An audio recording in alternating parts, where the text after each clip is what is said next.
Hey there, folks. I'm Matt Hansen, And I'm John Johnson. and you're listening to Planes, Trains, and Comic Books, the podcast where we discuss favorites we've reread, both classic and new comics we want to read, and everything else in between. And here's the comic we picked this week. Hey there, everybody. Welcome back to another episode of Planes, Trains, and Comic Books. Today, we are ringing in the new year with a little sci-fi book from the mid-2000s called Fear Agent. John, had you heard of this one before? No, hadn't heard of it. I'd never seen any images of it or anything either. Oh, really? New year, new comic for sure for me. There you go. Well, I remember reading like 2 trades of this book, like when it was coming out, like at the very beginning, and I was like, yeah, this is really fun, but I never like continued. It just seemed, I don't know. It kind of got lost in the fray of just, other stuff too. But I always really like it. It always stuck with me. I always thought it was really fun, but it just never really went further than the first 2 trades. So I wanted to kind of see if it was still good and maybe continue if I feel like, if I liked it a lot, So this is a book by Rick Remender, who's written a lot of stuff, but he can be kind of hit and miss with me. I don't love everything he does, but I do like I think he's a solid writer. And like usually if I hear he's writing something and it looks interesting to me, then I will try it out. So do you know anything by him that you've read? I feel like I saw something off, but I don't remember offhand now. Okay. Yeah, I know nothing that pops in my mind that I was like, yeah, that comic. Oh, okay. Yeah, I don't know if we've read anything by him. Oh, Black Science. He did Black Science. Okay, that's what it was. Yeah, it was another sci-fi one. Yeah. He does sci-fi stuff a lot. But this was kind of like the original one. This is like one of his early books from the mid-2000s. Because he hadn't written much by then. So he was kind of cutting his teeth around this time. And then also the artist on this book is one of the co-creators of The Walking Dead, Tony Moore. So he's got that kind of angular, blocky style that the first kind of Walking Dead issues had. But he didn't stay on that book for very long. I think he was only on for like the first trade. But then one of the other things he did around the same time as that was this book. So, yeah, I mean, like I said, it's kind of like a sci-fi. I don't know what would you call it? A sci-fi adventure? Is that what you call it? Yeah, like a sci-fi space romp. Yeah, romp. That does involve Texas, which we all love Texas. Yes. So, me and John are from Texas, or we live in Texas. So yeah, I'm born and raised, so definitely. Yeah. That's the only thing I'll spoil ahead of time is the art in this was wonderful, except the shape of Texas was never quite right on his belt. It always was off and changing, and I didn't like that. Being a true Texan. Oh wow! Like can't draw the shape of Texas. I mean, it is true. It's not quite correct, but what are you gonna do? I knew. I'm just messing. Yeah. So yeah, this book starts off, and I thought this was kind of fun how it starts off. Starts off in space at like a spaceport where like a space trucker is pulling in, and he's all mad because no one's answering him. And I just thought this was funny, like him yelling, and then when he gets out, you see what he looks like, and he's obviously not human. He's like an alien. He's got like a cyclops, but then he has 4 legs. So he's kind of what would he looks like those droids from Star Wars, the droidicas or whatever they're called from. Oh yeah, from episode 1, yeah, the rolling ones. Yeah, it's funny because he looks like that, definitely a little bit in shape, kind of Monsters Inc. as well, but like totally what I would expect. And this is kind of what, like I was saying, like maybe like a romp, like a good old time. Like it kind of this comic several times gives me hints and feels of Spaceballs, and it's like this. It's like this is exactly what I would picture an alien trucker look like. He's still got like a big kind of like gut hanging over, like kind of like smaller, skinnier legs. Yeah, real skinny legs, which is fun. Yeah. But so he pulls into the space station. He hasn't gotten any response from like I guess what would they be, the flight people or whatever, the docking people. Talking crew, or And he's yeah. like, yeah, he's like, what the heck, you know? And then he goes into the space station, and no one's in there. He's like, well, this is weird. And then immediately he gets attacked by an alien that's kind of like a Cthulhu monster, we'll say. Yeah. It is. It's got like tentacles and a big fucking mouth that's like what is it, like a spherical mouth or whatever. So, or a circular mouth. But yeah, like I just thought that was like a fun introduction to like this world, because you get like what this comic is immediately from that first 2 pages of like, okay, it's silly, but it's also like fun, but it's also violent. So it's kind of like a good introduction, I guess, to the comic. Then when we go to the third page, we see our hero. What's his name again, John? His name is Huston Huston. Huston Huston. That's right. I wanted to say Heath or something, but oh, I'm sorry. It is Heath. It's Heath. Oh, okay. Well, there you go. I did have Heath. Heath Huston. I don't know why. Yeah, Heath Huston. So Heath is on another planet called Fratzerga, which is, I don't know. I thought the names of stuff was kind of funny in this. It just seemed like he just let's just call it this, and then forgot to rename it or something. Like like he just picked a name and then sure, why not? Just keep it. So, but he's there on this planet, and he's part of a group of people called Fear Agents who were based in Texas. At some point in time, we don't really know too much about them as this gets started. He's got a big pack on his back that looks like it's got like a radioactive symbol and stuff. So it's kind of like, what the hell is all this about? But he's like a contract, not exterminator, but I guess, like, I don't know. What would you say he is? Like not a private eye, but like he's not a contract killer.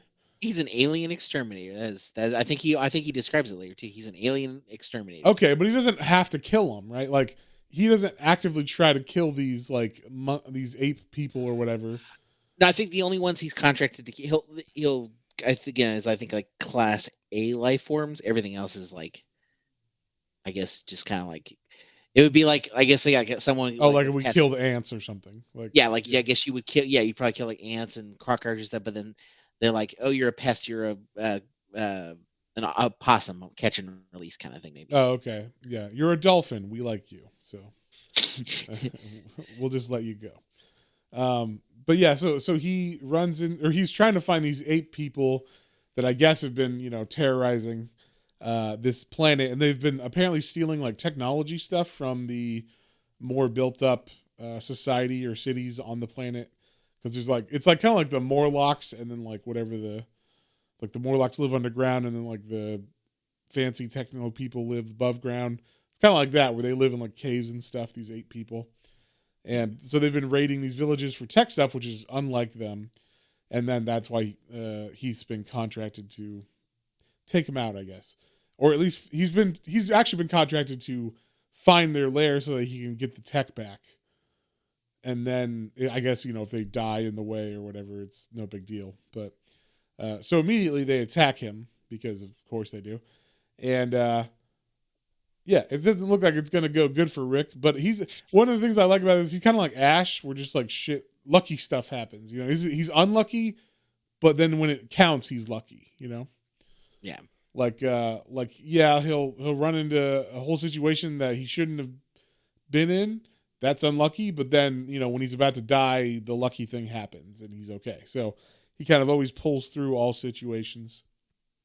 So the initial meeting with these ape people goes good enough that he fights them, and then they run away, and then he goes into their cave where he finds that a bunch more ape people are building this giant rocket, and just when he's about to attack them or shoot shoot at them, he gets snuck up on by some ape people, and he has to we find out one of his weapons is like a freeze gun or something, because he freezes one of them, and he brought this specifically for them because they hibernate at 10 degrees Celsius or whatever or something, or not Celsius, I guess it's 10 degrees Fahrenheit, and so he brought this freeze gun to do that. But then he shoots one, and then another one bites the line, and it's probably like it's some chemical, but it's like liquid nitrogen, right? Like freezes Yeah. it, and it like squirts out and freezes one of these 8 people, and then he like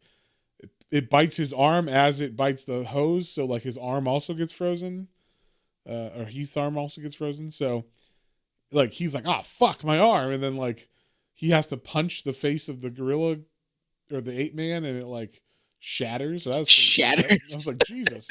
But like now he's got an arm that's down because it's frozen, just like the ape man's face, so he can't move it.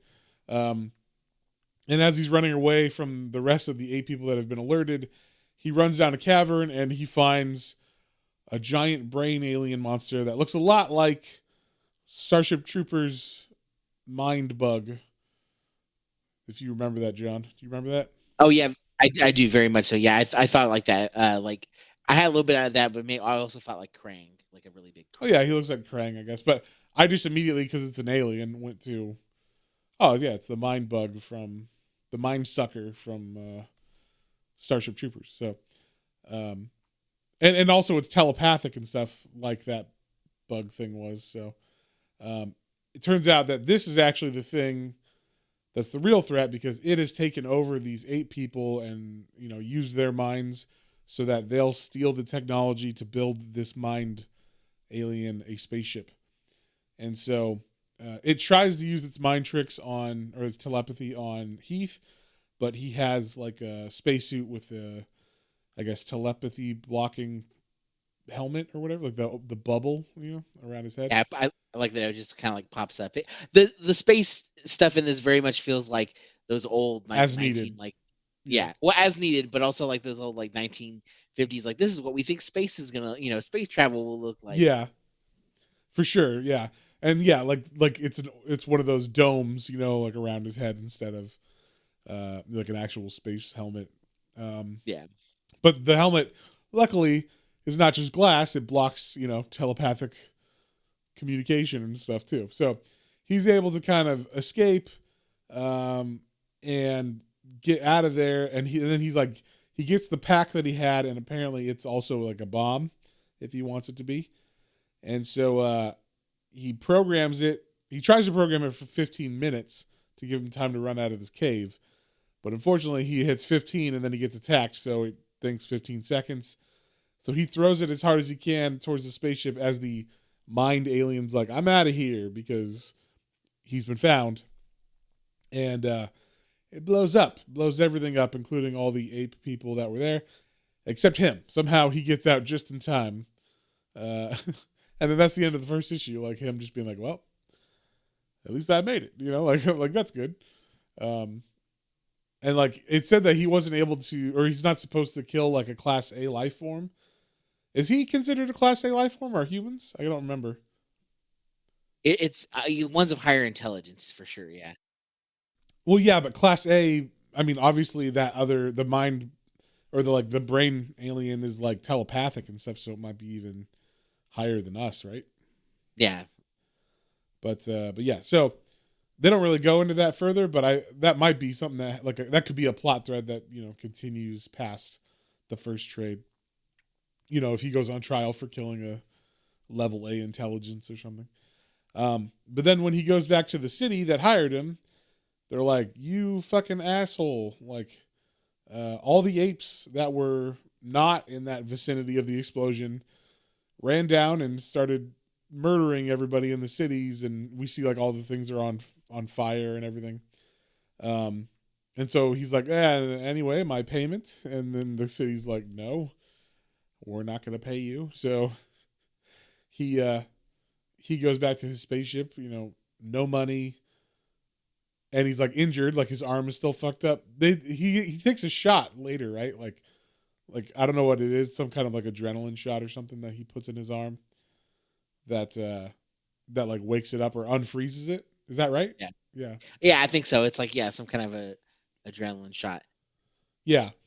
And then we meet when he gets on his spaceship, someone starts talking to him, and we find out that his spaceship has a personality, and her name is Annie. I like this because I wasn't sure at first if it was someone like away, like he's going towards, or like a person in the chair talking, named Right. Annie. But But then the more he talks, he's like, "Ah, I'm so glad like the ship is like it's nice like a woman, except like it doesn't always like It doesn't revert talk back. conversation back." Yeah, Yeah. stuff like that. I was like, "Oh, okay."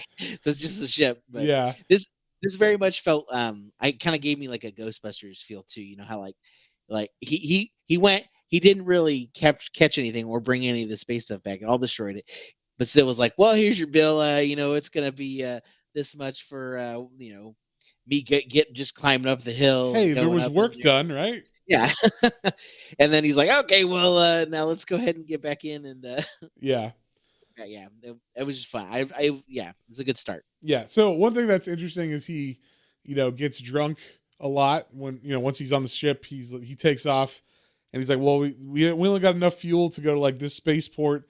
We don't have any money, so I'm going to have to like beg when we get there. And so he has a like collection of VHS tapes. He puts one of those in and starts watching a football game. He gets his whole bottle of whiskey or whatever and a cigar, and then we see a picture next to his feet as he puts them up on the dashboard or the control console, and there's like a picture of him and a woman, and the woman looks a lot like Annie. Or am I wrong on that, John? Hmm. I thought it looked like Annie. Is that correct? No. Yeah, I I think it kind of looks like her. Yeah, it's definitely like he's definitely like obviously there's something that happened back in his past, and it's kind of like, well, okay, well, this is like I guess it's, yeah, like you said, something close to, but maybe like something he won't ever like get into some kind of bad argument with. But yeah, Right. definitely some history there. Yeah. So as he's flying on his way to, it's a different spaceport, but he gets a call from, I guess, headquarters or whatever, and they're like, "Hey, we need you to stop at this other spaceport where we've got complaints about something fishy going on there." So he goes there, and like his ship starts fueling. Like one thing I thought was interesting is like since his ship is kind of sentient, like with Annie's consciousness or whatever, um, it like can do stuff while he's gone. So he just has to say like, "Oh, make sure you fuel the ship. I'll go inside, and it'll be all good." And then he goes inside the spaceship or the spaceport, and then immediately he's like hit with a smell of decay and rot and dead stuff. He's like, "I know that smell. That's a bad smell." Then he starts walking around, and this whole place is empty. So he's like, "Well, yeah, I needed food and money and all this shit. Like, I might as well take what I want from here." So he like first immediately goes to a liquor store, but then he notices a lot of corpses around, and he starts seeing eggs and stuff. And immediately he's like, "Oh my god, it's a feeder!" So, John, what'd you think of the feeder? It's like the Cthulhu monster, but crazier, right? Yeah, no, it definitely so there's one in recently in Star Wars too. It's called a Rathtar, and it's like a big roly. He's red, but he's very similar. It's got a big open Nerd. gaping mouth Eh. and big tentacle things. But obviously this is before that, so I didn't, But I'm just saying, like, I like that kind of design, like tentacles, big. So what I'm hearing is you're saying they stole it for Star Wars. Maybe they did. Who Yeah, knows? Maybe they read this they're and they were big like, "Hey, secret agent fans. that's a good idea." Yeah. Yeah. It's very cool. Yes, anything with tentacles, usually I'm down with it. Yeah, it's That got sounds like a really bad sarlacc saying it pit out loud mouth now, too. but Did you yeah, realize they that? stole Yeah. it from the Starlight. Yeah, Yeah. they stole it from the Starlight pit. Exactly. So it's it's all give and take, right? So and the thing about this is like it's not just one monster, it's like not an ever expanding, but like he says it's a monster that doesn't like shit or anything. It eats and then it poops out eggs basically. So there's just full reproduction mode. That's all it ever is. Yeah. And these things have been known to like wipe out full planets in like a day because they can just like eat everybody and then start having eggs and then all those eggs hatch immediately and then so it's like an ongoing cycle.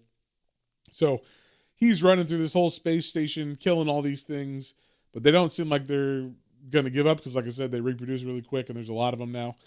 So he goes into the bathroom and as he's running into one of the stalls, he just throws a grenade in the toilet. It explodes. It lets him get into the sewer system. I I mean, I don't know how spaceships are built in this time Well, period, but obviously, Matt, if you know, yeah, if you look as a building engineer, I think you should also have an idea about how spaceship engineering works. yeah, yeah, of And course. I mean, everybody who doesn't, right? You never been? You never been to space? Okay. Well, all I know is this thing has a giant, I guess, sewer reservoir, which a, makes a sense. giant one, but also with like crystal clear water. Yeah, I was like that water is definitely not crystal clear unless there's some kind of process it goes through, on the way there. Maybe there's like a screen that separates the solids from the liquids, and then it gets treated. The liquids get treated, and the solids get burned or jettisoned into space. Who knows? I don't know. It's space technology. So, but what he like falls in the water, and luckily he's got his helmet as needed, right? So he's like, better put my helmet on when he threw that grenade, and then it's on when he falls in the water. So he's, it's a spacesuit, so obviously it works in water too. But when he falls in the water, he sees there's a woman in there, and is she like um another exterminator, or what was she again? So I think she was someone who happened to be there and work on it. I didn't really get anything about her background. Okay, yeah, they don't really like set too much up about her, other than she came here, I guess, and like figured out what was going on, and then now she's stuck here too. So, She uh, didn't know what that thing was. yes, so he tells her it's a feeder or whatever, and then um, so now she fixes. I guess he had a cut on his face, and so she like they go above the water, and she puts a bandage on his face, and then she's like, "It's not because I care about you; it's because they smell blood or whatever." So, which I'm like, wouldn't the spacesuit block that? But I guess not. It doesn't. It blocks telepathy, but not the smell of blood. Good to know. Uh, so so in his infinite wisdom, he decides like the best thing they should do, because he doesn't know how to get out of this big tank of water. He like throws a grenade down, and it blows a hole in the side of the space station, sucks out all the water into space, and then they're on the outside of space with their spacesuits, so they can like breathe and everything, no problem. But as they're crawling on the outside of the spaceship, they look in the windows, and they see these other aliens that are on the ship, and they are the ones who brought the feeders. It turns out that these, what are they called? Dressites, right? Yeah, dress sites. Yeah, dressites. That's what I was talking about with like names. I'm like, seems like that was kind of a placeholder name. But he's like, by the time it was about to come out, he's like, ah, fuck it, it sounds fine. So, but I guess the dressites have had a war with the Earth before, and that's something about what happened with. I don't know if that's what killed everybody on Earth or whatever. He says something about the bad stuff started happening on Earth. There was a big war, but at least one of the wars on Earth was about this. We do find out that kind of Earth is no more, and that's why it's so weird that he is a fear agent. And they're like, he's like, yeah, I was from Texas. And they're like, you were from Texas, a fear agent? That's crazy. Like, I didn't know there were any more of you. So it's kind of like, oh, what's going on with them? What happened to them? But he he's like, okay, I see them, these dressites, and they're corralling the feeders into spaceships, and then they shoot them off into space, and they're heading towards Earth, which I guess is still around, even though they talk about it being destroyed. Maybe it's just destroyed by like wars, but people are still there. Yeah, well, there's very few humans left. I think it's just like destroyed as far as like, or not destroyed, but like unlivable, I guess. Maybe, but like, why would they care then if these feeders are going to Earth? That's true, but I got a sense there wasn't that many humans left from what. Uh, I don't know. In these first two issues, they don't really I can say that maybe, say, yeah. because also, okay, so there was more than one war on Earth with aliens, but it made it seem like maybe America or a big chunk of Earth was at least killed off during some of these wars, but maybe there's still enough there that it matters. Like, it's the last of the human race or something. Maybe that's what it was. Maybe it's like the last of them. Yeah, must be, because they're all concerned. So immediately they're like, "Oh shit, we gotta go to Earth and warn them." And they can't just send radio transmission. I didn't quite get why. Did you understand why they couldn't just radio Earth? No, I didn't. They're just like their shipping trucks are going. So we gotta. I don't know. Yeah, I couldn't. It was something that, like, when they said it, I was like, why can't they just? Because obviously he's talked to. Maybe Earth is. I'm thinking the people he's talking to on his communicator are Earth, but maybe it's not Earth. Maybe it's like a space station headquarters of the fear agents or something. So maybe Earth is too far away or something to radio or to talk to. But either way, he's like, we can't radio ahead to them. Oh, it's because communication networks have been flooded. Oh, okay. Well, there you go. So as they're like leaving, like we said earlier, the spaceship was refueling when he first pulled in, and so it turns out that the Dressites like planned on this, and so they gave the ship like super fuel, and so like when they hit the warp speed button to get to Earth faster than these other ships, it sends them through a wormhole basically, and they land on Earth, but it's like thousands of years earlier, right? Yeah, no, so they don't know right away, but they go when they go back, they're like, this is weird, this doesn't seem right. Yeah, because like all the cities are destroyed, like all of them though, but it looks different. Like the cities look different and whatnot. And it turns out that they don't find this out earlier or right now, but a little bit later they find out that this is Earth, and it's like way early. And when they like crash land on this place because the ship is like so hopped up on warp juice or whatever they call it, like that it can't be controlled or whatever. So it like crashes. He has to like blow up his wife's ship, basically, we'll call it that, because it looks kind of like his wife. She talks to him. They're kind of like a couple together. They're at least friends, him and his ship. And he has to be like, I gotta blow you up, girl. And she's like, it's okay, I love you, basically.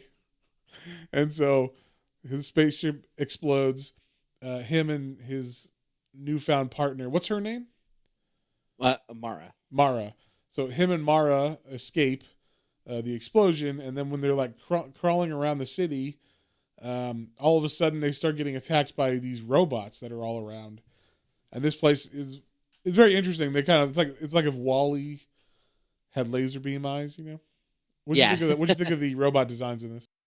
I liked it too. The robots very much seem like again, like kind of close to that 1950s 60s robot designs a little bit, but then also like a little bit Iron Giant-y in there with some of the bigger ones.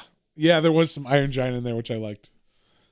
But one thing that's nice is his ray gun that he has just fucking murders these things. Like it just melts through their metal, no problem. Yeah. And some of them have like brains in like little glass jars where the brains are floating, where like the head would be, but the rest of the body is like you said, the Iron Giant or whatever. So Heath is like running from all this stuff. Mara, I guess he says like, Mara, you go hide or whatever. I'll have to distract him. So he runs off to try to distract them on his own and fight them. And he ends up fighting like one of these big ones with the brain and everything. And eventually Mara helps him, and then he escapes, right, with her. That's what it is. Like he's fighting this thing. He's got a grenade. It goes off, and he's able to like shift the weight of the robot to like block the blast so it doesn't hit him. And then Mara pulls the robot off of him. So now they're like together, and they're running from hundreds and hundreds of these robots because they've woken up now. And it's like they're just never ending, right? And a lot of them are. I wanted to see one that was like Danger, Will Robinson, like one of those kind of robots. But eventually they do get away from these robot areas because they leave the city, and then or they make it out of the city, and then they run into this other race that kind of look like apes, but they're humanoid looking. And I don't remember what their name is. I know it starts with like a TH or something, right? They're like the Thalians or something. Yeah, Like that. so they're yeah, like Telltalians or Telltalians. No, I'm sorry. That's the. I'm getting ahead. My They're apologies. That's the ones. Teltaladins or Teltaldians. That's the ones with the robot brains. They're Astrogians. Astrogians. Okay. So, but what happens is it turns out that these guys aren't bad. They start talking to them after they Heath gets healed, eat some food and stuff. So does Mara, and then I don't know. It doesn't say how it's just days later. So a couple days or whatever. It was cool. They come off and they kind of look like a cross between like a frost giant and an orc. The White Walk. And the White Walkers from Game of Thrones. Yeah. Yeah, but then they're thank goodness, I guess they're technically not peaceful, but they're not gonna hurt them. Yeah, so they all like sit around talking and figuring it out. But we of course they have their own version of booze, and they're like, hey, why don't you have some of this booze to Heath? And of course he's down for that. So then we get he's like, why don't I sit you guys down and tell you all about our history of this planet or whatever. So Heath and Mara sit down as the history of the planet is told to them by the head guy. What's his name?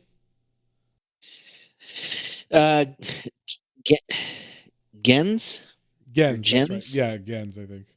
Gens or Gens. We're gonna say Gens. Gens. So yeah, this guy's talking about. Okay, so there was originally just the Acadians or whatever they're called. I'm just gonna give them fucking names. Astrogians. Yeah, Astrogians. There you go. It was originally just them. Then there was two philosophers. One was called Tetald, and the other was called, what was his name? Gentoo. So Tetald and Gentoo are the Socrates and the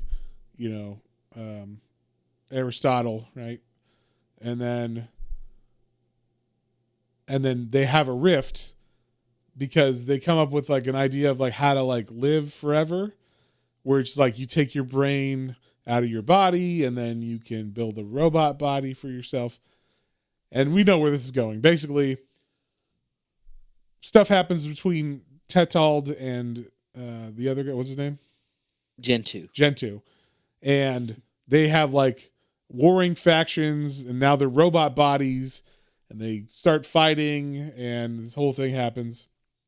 So basically, that's where all the robots came from. It turns out they're actually, these ape-like people, but just in robot bodies, and now they hate each other.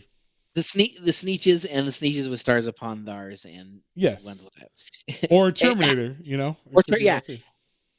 Well, except they have the brains of the actual people too. So right, but you could say AI brain. It's all the same, right? Okay, that's true. Touche. Yeah, I mean, but like it always is. It's oh yeah, well, you know what? We're just we think we're a little bit better than our creators, basically, or our original selves. So yeah, now fuck y'all. Right. So Gens, after he tells his story, is will you help us take out these bad robots, right?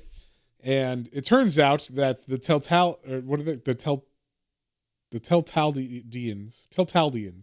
It's very that's what I'm saying. None of these names sound right.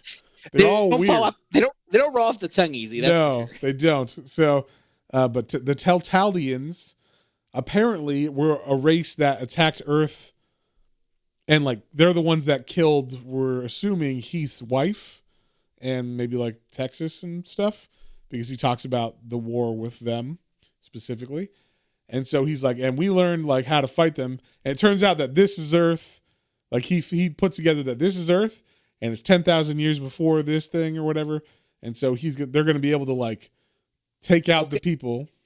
He puts it together specifically because I forgot they have a universal clock, and it tells him, he's like, oh, we're in the past. Oh, that's right. See, that's one thing I like about this is they don't get bogged down too much with like exactly why does this, like, how did you know that? It's like, well, the universal clock, duh. Or like, how does telepathy get blocked by glass? I don't know. It's special space glass. It's special. Yeah, it's like you don't need to explain it too much. You just, we just need this dingle hopper to be here so that it makes sense for what I'm saying, and then we move on. You don't. I appreciate you saying that, because that's how I feel too. And so many times, I people get so bogged down. It's like, well, how come it's so simple? It's what do they call it? It's like a MacGuffin or a Yeah, the Deus Machina. yeah. And it's Wish I like, could just talk right now.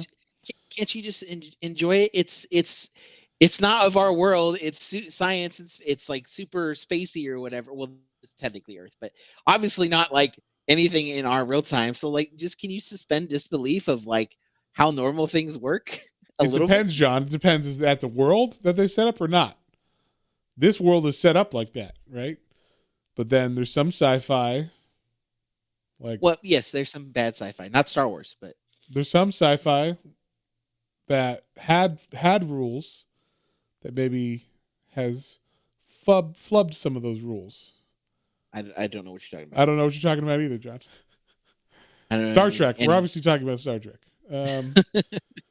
Anyway, yeah. So that's one thing I like about this. They don't spend too much time, like, creating like serious lore that, like, it's not going to be like Galaxy Quest where the fans of this are like go up to the guy at the con and say like, okay, in issue 2 he said there was a universal clock, but in issue 12 the clock doesn't seem to matter anymore. It's like it's this sets up that you're not going to have that problem because it already doesn't take itself seriously enough, right? So, but one of the things, getting back to the story, is because he knows the time period, he's like, we can defeat these robots before they come attack Earth now. So like, and he knows how to do it. And this is one of the weapons I loved. It's like a flamethrower, but not a flamethrower. It's like a leaf that he puts on the end of like a gun, and then this chemical shoots out of the gun, and when it hits the leaf, it makes whatever the liquid lands on explode with foliage. So it's like perfect for killing these robots because they all have like joints and gears and shit, and if you put plants in the middle of all that stuff, it'll fuck it up basically. So he gets recruited. Once he shows Jens this thing, Jens is like, you must help us, you must kill Gentoo. So now when he goes on the mission, I was a little confused because like him and Jens and some of the other ape people, whatever they're called, I can't remember what they're called. Stroganoffians. Yeah, Stroganoffians. They go in, they're like, okay, we got to take out the head guys. We got to kill Gentoo or whatever. And it seems like Jens is evil. Am I wrong on this? Like Jens is betraying him in some way? So I don't think that that's Jens. I think that because Jens, I think, stays behind, and that's his like the guy with the helmet you're talking about. Yes, yeah.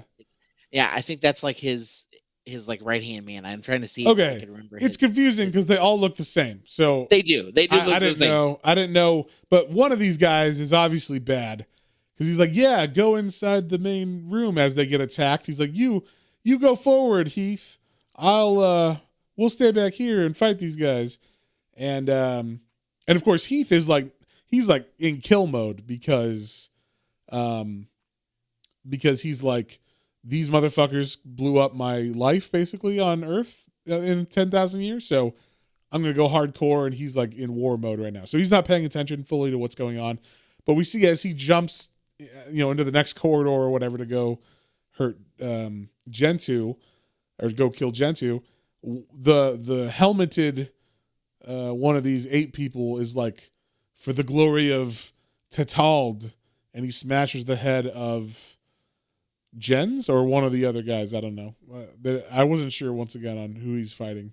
Like, he's killing his own people. He's killing his own people, and it does look like, well, he looks back. Heath looks back, but I don't think he actually heard or saw that, because he looks back like he's worried, but then it just says, down the tunnel I hear their screams. We all knew this was a suicide mission. So like, I guess he didn't hear the, for the glory of Tatald, for the glory of Gentoo,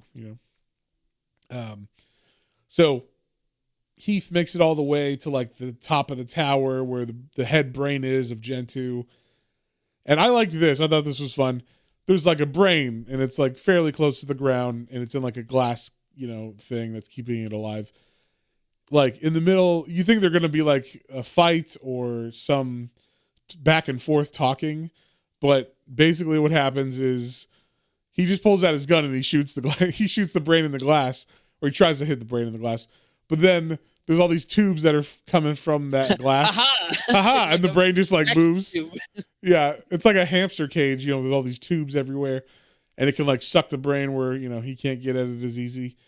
But then he pulls out his leaf thrower. I don't know what you call it.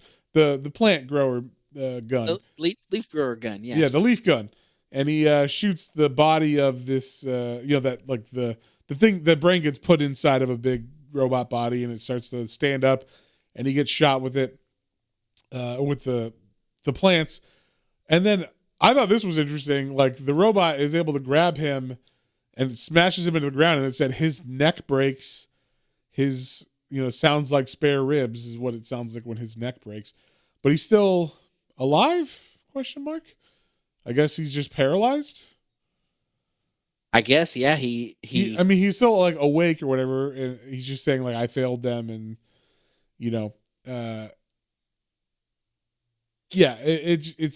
but now because of the inside guy, the guy that betrayed them from the ape-like people, I guess that guy told Gentoo, who's this, brain in this big mechanical suit, that they're going to take over the Earth, or they're going to kill the Earth, or at least go to war with Earth in 10,000 years or whatever. So they're successful. And now it knows like the weapon that the fear agents are going to use against it, which is this like, leaf thrower. And so it's like, haha, now we'll be able to like conquer all of Earth. And the only thing we have to worry about is like, now we have 10,000 years basically to make the technology that can block that or whatever, So that is, and then it steps on Heath. That's like the big moment. It like smashes Heath with its big boot that basically is like golf spikes or whatever on the bottom of his boots. Spiky boot. Yeah, big spiky foot. And then that's it. That's the end of the trade, of the first trade of Fear Agent. So it ends on like, oh, he's dead. That's always fun. But yeah, so John, what'd you think of it, and what would you give it? I mean, it definitely left me wanting more. I was like, that was really like, and I know we only read the first 4, and there's technically more. Well, that's the first story arc, right? Yeah, we read the first arc. That's what we do for our podcast. But yeah, like it was like, I feel like it wasn't quite enough. Like I was like, man, I feel kind of like they threw a lot of terms at it, like a lot of alien names and whatnot at us. Right. I didn't really get enough of like what I should be really caring about or going for. Really, we care about Heath, right? We care about Heath on Earth, right? That's the two. Yeah. I guess I'm supposed to care with the humans, but I don't always sympathize with humans. Traitor. So I am. I'm a species traitor, I guess. You're a nerf herder. That's what you are. But yeah, but I mean, he was the belt buckle thing, man. He wasn't a real Texan. No. Yeah, maybe that's what Texas looks like in the future. You don't know. That's true. Maybe they gave part away or purchased other parts of the country. That's true. We don't know. Maybe it's a belt buckle from every 10 years as the territories were shifting shapes. Oh, there you go. Yeah, it's a moving belt buckle. I didn't even think of that. Before and after. Yeah, it's like it'd be like if it was like the Louisiana Purchase, and then when Mexico owned Texas, and then when we just walked in here and we're like, we're gonna start taking this land too, and then the Alamo and all that stuff. It all looked different. Started with Six Flags over Texas, and then it became however many wars and things happened after that, the 12 flags of Texas. Yes, exactly. And then just the one flag of Texas, the Texas flag, Texas, the Republic of Texas. Yeah, when we secede, woo! I'm waiting for that day. I'm kidding. Anyway, so it was enough. I feel a little like I wanted more in the story than I got. Isn't that good though? You want to read more. It makes you want to continue. But enough. But almost like it was too. Like I said, like I feel like had I been paying for these and they were coming out one by one, like that was like the first arc, and then like I don't know if they're like, okay, well now you got to wait a year for the next, like when we get a year. What are you talking about? I don't know. It's a month not TV every show, month, right? Okay, well, yeah. If I'm reading this in issues, it's not a problem. If I was reading this in trades, I would buy the first trade and be like, really, that's where it leaves it. But that's because you're buying it in trades. This is a monthly periodical, John. Touche. Okay. Well, so you're just fighting all my things that I wanted to not like it as much as I did then. So yes. I guess I did really enjoy it more. I'm a big sci-fi guy, and I'm picky with my sci-fi, but I guess not as much here. I guess now hold on. Now this is interesting because we just read a sci-fi book where we both complained about the sci-fi-ness of it, and that is Saga. Yes. Now, what is the difference between this and Saga? Like, why is this okay, and why is that not okay? Like, why did that seem kind of like normie bait or whatever? Maybe because of the fantasy elements too, which I don't know. We had this discussion too, because like Star Wars has fantasy elements too, right? It's got the Force, right? But I don't know, like just something about like the magic. It just didn't work, right? Yeah, like something didn't click. It didn't for me, and maybe maybe that is maybe we do need to go back and read the second. But I don't know. Yeah, like I don't know, something about, and like the designs too, because like this one felt more alien, and that Saga felt like fantasy. They were taking. Yeah, it took creatures from like what's the Lion, the Witch, and the Wardrobe? Yeah, exactly. Yes, exactly. It took that and then put those characters in space, and then also like, and then so like there's like spaceships and stuff, but the spaceship's a tree, and I don't know. There was this little. I don't know. It was too out there for me. Is what it was. It was too out there and not sci-fi enough for what. That was the thing. It was like it was too out there and not out there. Yeah. What I mean is it looked like someone just took a handful. It was like the table in Hook with the kids, right? The Neverland kids, right? Uh-huh. The Lost Boys. They're at the table and there's just colors being thrown everywhere, right? It's that is what that was to me. Whereas like, as opposed to this, like knew what it was.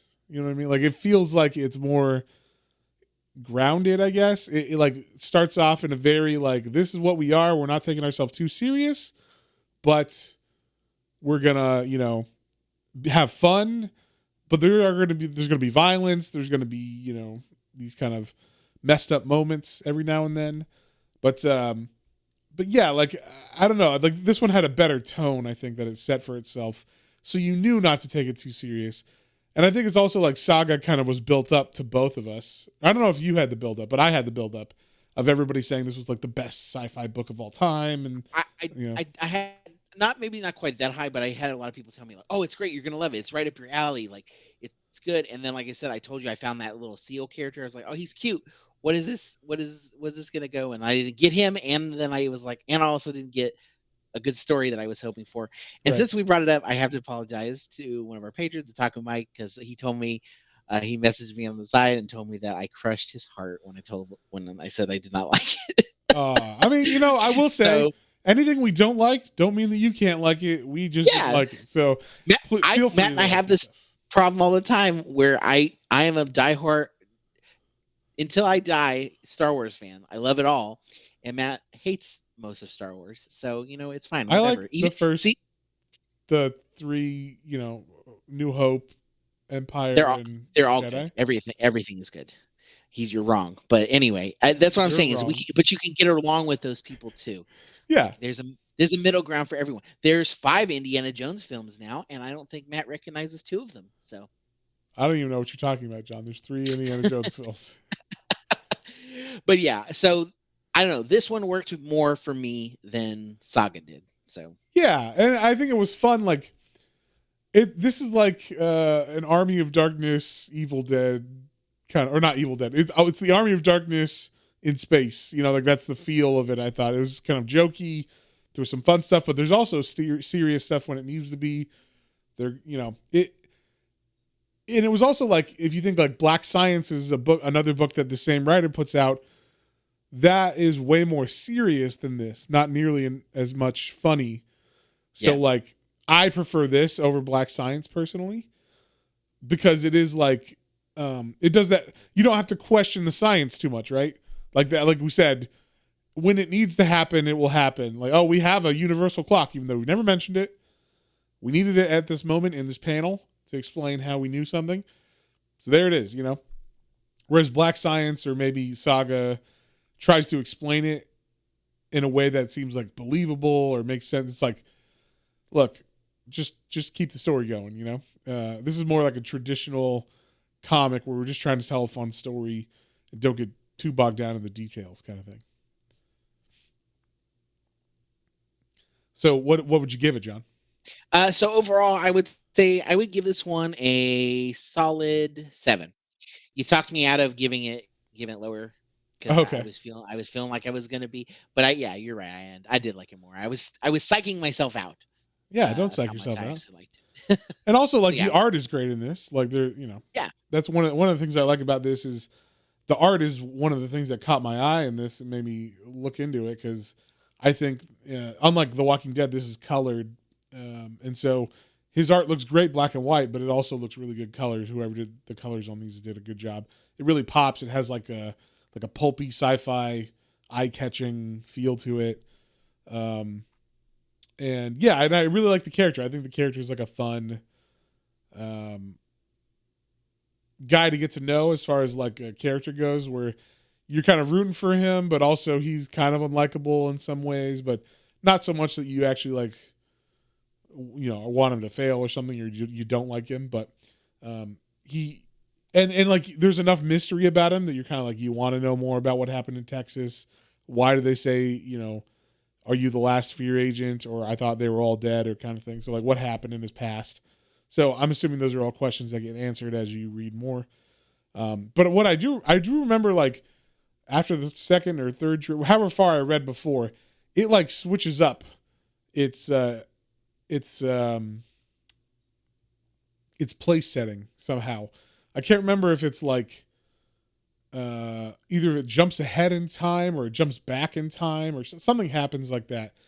And it like really was like a what moment. So I thought, you know, we didn't read that obviously for this, but I was like trying to remember what that was. I have a vague memory of it though, so I don't remember what it was. But there was some kind of like, oh my god, like moment in this later on, which is cool. Like I think that's fun to do in like one of these kind of stories where you think you know what's going to happen and then it like changes everything that you think. It flips the book on you, kind of thing. So yeah. But for me, I had a blast reading this. I was like, this is exactly what you would want in a monthly comic. It's fun, it's adventure, you know, great art. So I would definitely like keep reading this. In fact, there's like 2 really nice hardcovers of the whole series. I'm kind of like, do I want to buy those? Because they look really nice. They're oversized and the whole series. I think it's 32 issues total. So it's kind of like it's a series that's very gettable. You know what I mean? Like you can find it. It's not super expensive, and like you get it in issues, or you could go buy those nice hardcovers that are in print still. So I'm gonna give this book 7.5. I think it's fun. I think you could give this to most people and they enjoy it, whether they like sci-fi or not. It's relatable on multiple things. My biggest gripes with it are the names of things in this. Like I just didn't buy any like the names of the alien races and stuff. But once again, that's kind of like what it sets itself up to be. Like it doesn't make you think it's going to be more than that, you know? Yeah. So I didn't hate it, but it was just like, oh, I'm just going to say T when I see that word because I don't want to fucking have to pronounce that every time. But yeah, so I give it a 7.5. You give it a 7. John, what are we doing the poll on for our Patreons to vote on, our Patreon members to vote on next podcast? So if you want to be a patron, and not only do you get an additional podcast just for you every month, you get to vote on our second issue for our main podcast that everyone hears. Second episode. Second episode. I said issue. Second episode. You get to vote in the poll, and this month's poll: new year, new comic of conspiracies and crazy wildness. I was trying to give it. You're really trying to figure that one out. But it's going to be comics that are. It's like cyberpunk / conspiracy theory books, and this is mainly because I recently read 2 comics that I fucking loved, and I was like, I think everybody should read these. So, the 2 books that I suggested of the 4 are World Tree and The Department of Truth. World Tree is kind of cyberpunk, and Department of Truth kind of like X-Files conspiracy theory. And then what were the other 2, John? We've also got Ghost in the Shell. It's one we've never done for the podcast. Very cyberpunky, futuristic story of like assassination from what I remember, and then Robots. Astro Boy or Robots. Yeah. So yeah, two kind of of those cyberpunky thrown in there as well. So new year, new poll, and if you want to join our Patreon, it's patreon.com/planes, trains, and comic books. All one word. We got a couple different tiers, and we appreciate it. We should thank our patrons. Yeah, thank you guys. We love you, Hoku, Otaku, Mike, Christian, Matthew, Kyla, Joseph, and Kalia. You guys are awesome. Thank you so much. And yeah, if you like John said, you get to vote on our second podcast, and you get an exclusive one if you join our Patreon. So. And the reason Matt always says them, I just want to throw it out there to you guys, is because Matt always has the most updated list. Because I swear, like, we'll talk about it. I'm like, oh, that person isn't on Patreon anymore. That's right. Okay, that's fine. And it's fine. You're welcome to come and go as you please, as you can. We just appreciate y'all when you can help and support, us doing this, and keeping, our huge back catalog of episodes. Now we've been doing this. We're just hit 3 years. So it's crazy to think that we've been doing it. We've been doing it for longer than 3, dude. Has it been longer than 3? We hit 4? 2019, I think we started, didn't we? Oh, that's right. I guess we did start before the in November. Yeah, we started right before the pandemic. So goodness, wow. That's because it's all a blur. The plandemic, John. Just joking, because we're doing conspiracy theories. Yeah, it's a conspiracy. It's all a conspiracy. Yes, don't trust anyone. Research yourself. Find the research. Yeah. Go find some videos on YouTube. Go online. Go online and listen to somebody else tell. Look into it. And that's how you know. Look into it. That's all I'm gonna say. Anyway. Yeah. So yeah. Next, like we'll put that poll out this week. You guys can vote, and then we'll do it at the end of the month. And then I don't think we have picked our exclusive episode yet, but maybe it will be one of the choices that don't win from the poll. We'll see, because I really want to read either World Tree or Department of Truth. I'm not trying to put any weight on those. You're not trying. How dare you try to sway the audience? But right now, those are like 2 fantastic books I just read. So, but obviously, Ghost in the Shell is a perennial classic, right? Obviously, everybody loves that book. And then Astro Boy, same thing, right? That's like one of the first mangas / cyberpunk manga kind of things. So there you go. But I think that's all for now, John, unless you got anything else you want to talk about. No, I think we're good. I'm excited to see which one of those wins. And and for February, I'm excited. We always do a real big Black History Month, as far as celebrating all the culture and Black writers and artists. So we're gonna have some good stuff going on in February with that coming up too. Yeah, perfect. Okay, well, we will see you guys on the next one. On the next one. Bye.